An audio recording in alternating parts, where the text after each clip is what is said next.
All right, so what do we got going on today? Well, here's what we're doing. In this pot, you can see pretty much solidified is the entire carcass of yesterday's Thanksgiving turkey right out of the broiler. Okay, I just poured as much of it as I could get in this 3-quart bush pot. The fat, the bones, the leftover meat, the whole 9 yards. And now we're gonna put it over a fire and we're gonna boil it for probably 2 hours. And we're gonna create a bone broth. And then we're going to separate the meat and separate the bones. We're gonna add some dumplings and we're gonna make a turkey and dumpling bone broth soup. Stay with me, we'll get after it. All right, so we're gonna be out here feeding this fire for quite a while. And you know, it's about 32 degrees because there's some snow coming down here and there. If it was mist and rain, same thing, it's doing that with snow, all right? And it's always been said, there's no such thing as bad weather, only bad clothing choices. So again, my winter clothing has not changed much over the years. I still have the minus 33 base layer. I still have a Whoopee jacket on top of that, and I still have the Leicester River field jacket on top of that. Gloves depends on what I'm doing. It could be just a pair of leather gloves. It could be a pair of leather mitts. Wells Lamont has not let me down yet when it comes to either one. I've got a buff on my head that's stretched over top of my head with a wool hat on top of that to trap heat. I can always move that gaiter or buff down to my neck and back up or make it into a balaclava. There's lots of adjustability with something like that. And a merino wool one that's nice and long is a great addition to your winter kit. And then I'm wearing, you know, Danner guide boots. So I'm gonna be plenty warm and I'm by fire. So I'm good to go, right? But dressing properly for weather is a very important aspect of everyday outdoorsmanship and woodsmanship, as well as things like fire management and cooking. Shelter, fire making, all of those types of things play into it, and they all have to be practiced because they're all skills. So let's get after this food and see if we can't get this on the boil. Our system here is really simple. We just made a quick tripod, lashed it with bank line. We've got our pot chain, the one that I use all the time with my cook sets, wrapped over the top of the tripod. It's adjustable with a hook here on jack chain to be able to drop that pot up or down. I can also adjust the tripod in and out to position things over the fire or get it higher or lower if I want to. That's kind of the beauty of tripod cooking. And then we've got our pot, which you can still see it's solid fat in there. So it's gonna be a while before we start to melt that down. And now we need to cut a little bit more firewood. You can see on the end of these logs, moisture seeping out of them because they're wet. All right, in wet, damp weather, you're gonna have those issues. You overcome them with a good hot coal bed. So that's the key, is to build that hot coal bed up first with your smalls. Then you can start getting split wood and splits on there, even if they're a little bit damp and they'll dry out. But the key to this really is to keep it under flame. Depending on how you're cooking is gonna depend on how you manage that fire. If I were cooking in a pan or a skillet, I'd wanna be cooking over coals most of the time. When I'm cooking in a pot like this, especially if I'm trying to get a hard boil for a good long time, flames are your best bet. All right, we got her melted down now. Now it's a matter of getting her on the boil and keeping her there for a while. That is, like I said, the remainder of the carcass of the Thanksgiving turkey in a 3-quart bush pot so that we can create some bone broth. And we'll finish up the rest to make some turkey and dumplings. All right, we got her on the boil now. Keep feeding the fire and keep her boiling for a couple hours, and then we'll strain things off.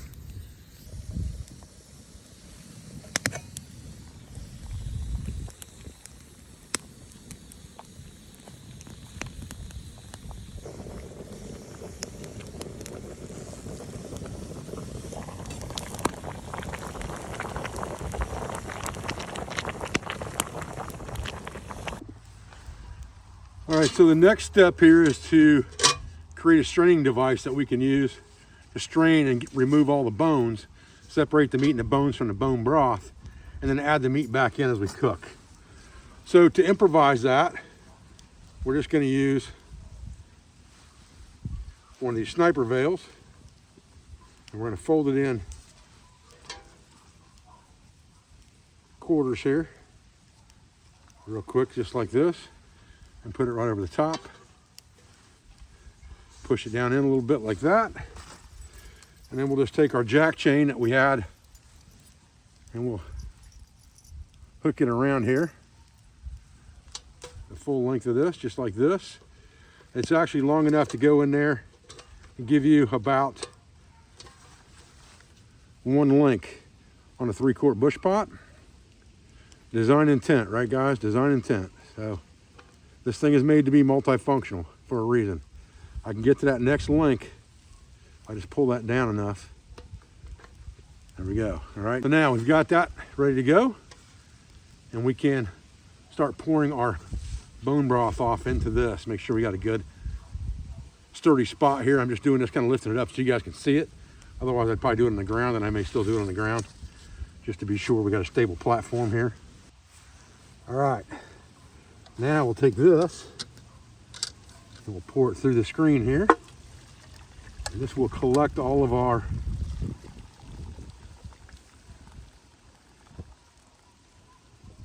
meat and bones.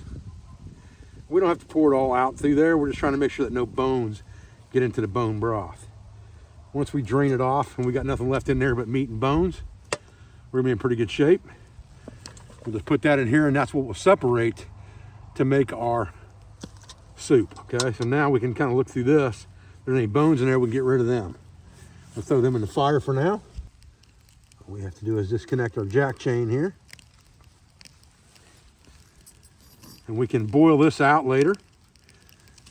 Now we've got a nice base of bone broth right here to make our turkey and dumplings.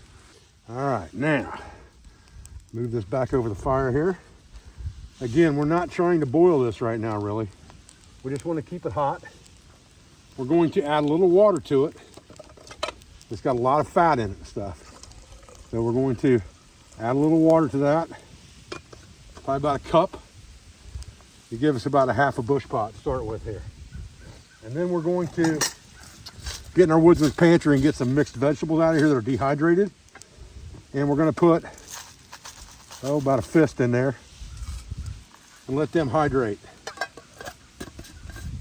So we'll let that cook for a few minutes because we'll have to boil this to get our dumplings in there. We need to separate our meat still, get it back in there. So for now, let's get the vegetables hydrated while we're separating meat from bone.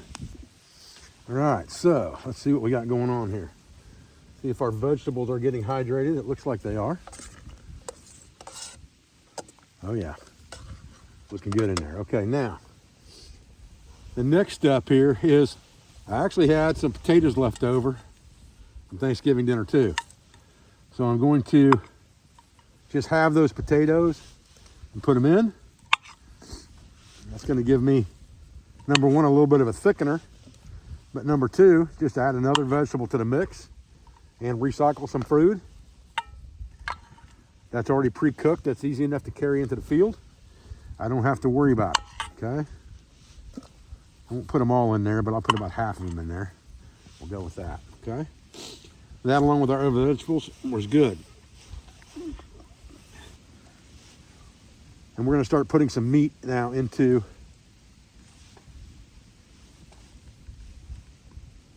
this pot. Make sure that you go through it really good. You don't want any bones in here. And there's going to be lots of bones in it, especially if you use the whole carcass, all right? So just make sure you go through it with a fine-tooth comb before you add that meat to your pot. The skin's not going to hurt anything, that's for sure.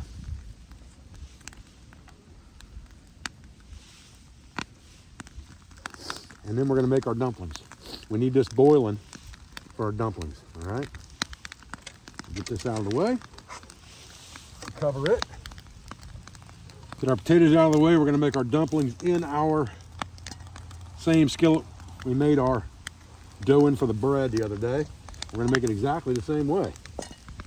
So we're going to use our same recipe to make these dumplings that we used to make that bread in the tilted skillet video. And that bread was really more of a giant biscuit, for lack of a better word. But you can use this exact same recipe whether you are baking it, frying it, or boiling it. Depending on how you use it, it will come out in different ways. It will either be a large biscuit or bread loaf. It can be smaller biscuits that you cook in like a reflector oven or a bush pot, or it could be dumplings that you've boiled, or it could be fried like fry bread, okay? But the difference between this and bannock, and a lot of people were like, well, that's just bannock. No, it's not bannock, all right? And that's the big misunderstanding in the bushcraft community, is what bannock really is. Bannock is a flatbread that's unleavened. It's Scottish in origin. If you put self-rising flour into the mix, or if you put yeast into the mix, or if you put something like baking soda in the mix, you have leavened or made it rise your mixture, okay? And now it's no longer bannock. Now it's more of a biscuit of some sort, all right, or a bread of some sort, depending on what you used, how long it sat, how much it rised, all those types of things. But when we're trying to do things quick in camp, we don't have time to mess around with making actual bread. So we're making a biscuit that can be a large loaf, smaller biscuits, or we can use it for things like dumplings. All right, so stay with me. We'll get this done real quick. I'm not going to talk too much about it because it's the same exact recipe that we used in the tilted skillet video. All right, so we've got our flour in here now. The first thing we want to do is cut some lard in here. Now, technically speaking, if you're trying to make nice fluffy biscuits or something like that, you want your lard or your butter that you're cutting in to be as cold as possible when you cut it in. In this case, we have the advantage of the weather being cold, so the lard is nice and hard, okay? If it were warmer out, it wouldn't be like that. It'll still work. Don't worry about it, okay? If you're using butter, you can take it out of a cooler or a fridge. That's better. But in the summertime, you may not have that luxury. So just start cutting that stuff into your flour and get it mixed in there good with the flour first, okay? Get it cut into that flour well. Again, we just did this on video the other day, so I won't bore you with watching paint dry.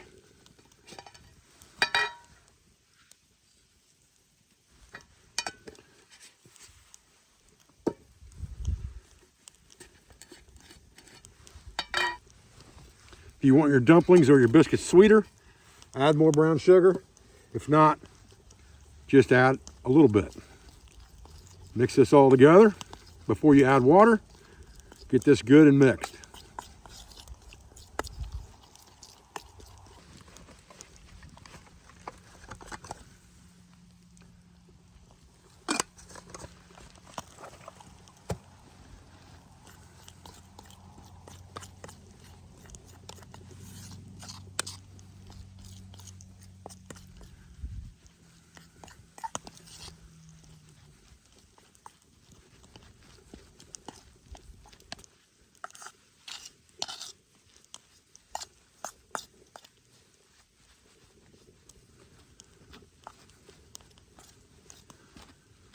I got it right the first time on that one. Pretty close to being good right there. Okay. Now, we'll just separate that out into individual dumplings once we get things on the boil. Now we're gonna want this at a really good rolling boil before we put our dumplings in here, because that's how they're gonna cook. So, we'll give this a minute. We'll lower it down on the fire a little bit more. We'll get this thing boiling really, really good, and then we'll get some dumplings in there.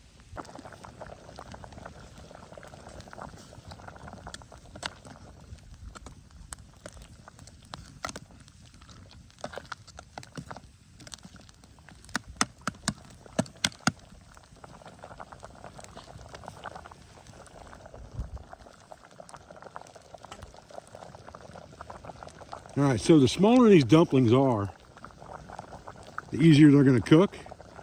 We're gonna make them about the size of a silver dollar and drop them in.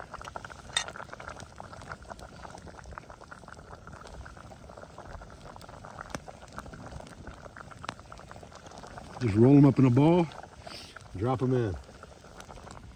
If this stuff sticks to your hands a little bit when you're rolling it, you can always dip your hands in flour like we talked about before on the other video, okay? But if you mix it right, it probably won't stick too bad. It should be a little bit dry, just damp, okay?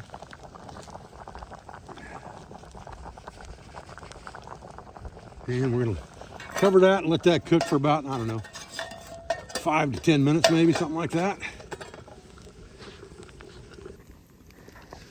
Zon's over here, chowing down on some turkey. I've been giving him a couple pieces of leftovers out of this pot here. little at a time. Wolfing that right down. Had to put a little blue coat on this guy's ear the other day. He got in a fight. A raccoon or another cat or something. Had a pretty good gash in his ear, so we put some blue coat on that, and he's good to go. He's an outdoor cat, and he's tough. Right. For that. Those dumplings are floating right on the top there. Which means they're getting good and done. No problem at all. Like that. Woo-wee. Turkey and dumplings. Good stuff. All right, there really ain't nothing left to do but to plate some of this up and see what we got.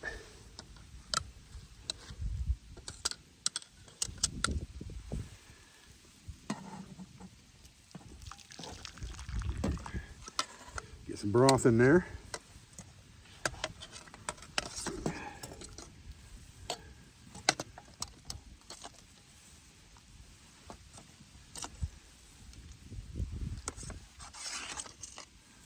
Look at that. Man, you ain't kidding. Look at that. Oh, Lord. That's so good. That's called being thankful twice. Right there. Man, oh man. All right.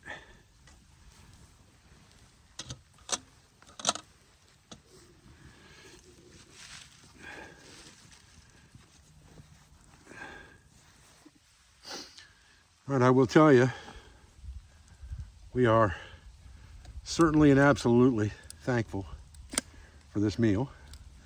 I'll go ahead and put that skillet handle out because that makes it real easy to handle that dude when I'm using it for a plate. And check our dumplings here.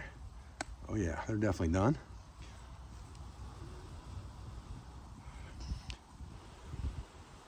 Gonna be hot for sure. Oh man. Holy cow, that is some kind of good.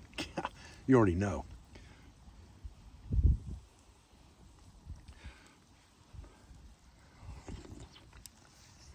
Man, golly. That's unbelievable how good that is.